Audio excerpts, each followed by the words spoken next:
নদ নদীর পানি কমলেও ভোগান্তি কমেনি মৌলভীবাজারের হাওর অঞ্চলে এবং আমরা যেটি জানি যে কুশিয়ারা নদীর পানি সেটি এখনও বিপদসীমার ওপর দিয়ে বইছে। আমাদের সাথে যুক্ত হচ্ছেন সহকর্মী পান্না দত্ত। পান্না, আমি দেখতেই পাচ্ছি আপনিও আসলে যে রাস্তায় দাঁড়িয়ে আছেন সেটিও ডুবে গেছে এবং আমরা যেটি জানি যে 10 লাখের বেশি মানুষ বা 8 লাখের বেশি মানুষ এখনও মৌলভীবাজারে পানিবন্দী। কর্তৃপক্ষ তাদের সহায়তা কি করছে এবং এই বন্যার স্থায়ী সমাধানের কোনো পথ দেখছে কিনা, সব মিলিয়েই যেই বন্যার চিত্র সেটি জানান আমাদের।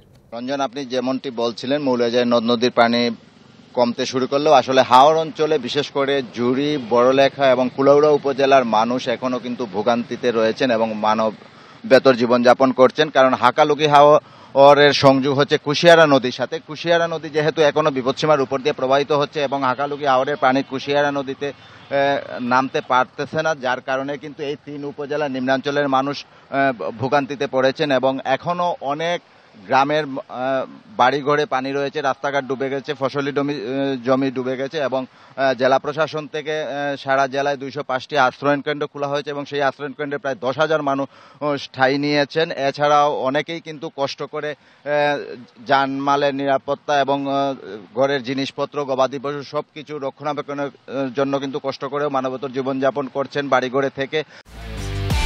একমাত্র ওয়ালটন এসি দিচ্ছে 1 বছরের রিপ্লেসমেন্ট গ্যারান্টি এবং কম্প্রেসারের 10 বছরের গ্যারান্টি। এবং যারা বাড়ি করে টিকতে পারেনি তারাই আসলে বাধ্য হয়ে আশ্রয় কেন্দ্রের ঠাঁই নিয়েছেন।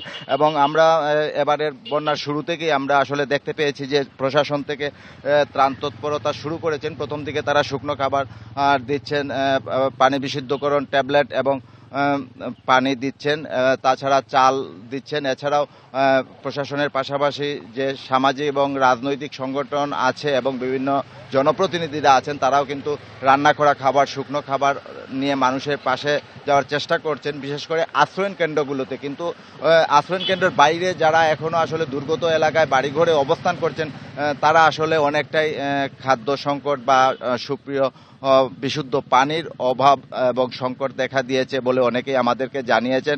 এবং আমি এখন দাঁড়িয়ে আছি মৌলভীবাজার বড়লেখার যে আঞ্চলিক মহাসড়ক আপনারা দেখতে পাচ্ছেন, সেই সড়কে কিন্তু এখনো জলাবদ্ধতা রয়ে গেছে এবং এভাবে কিন্তু সড়কের বিভিন্ন স্থানে সড়ক উপচে পানি যাচ্ছে এবং যতক্ষণ পর্যন্ত কুশিয়ারা নদীর পানি না কমবে তখন পর্যন্ত কিন্তু আসলে এই হাওর অঞ্চলের মানুষের দুর্ভোগ থেকেই যাবে।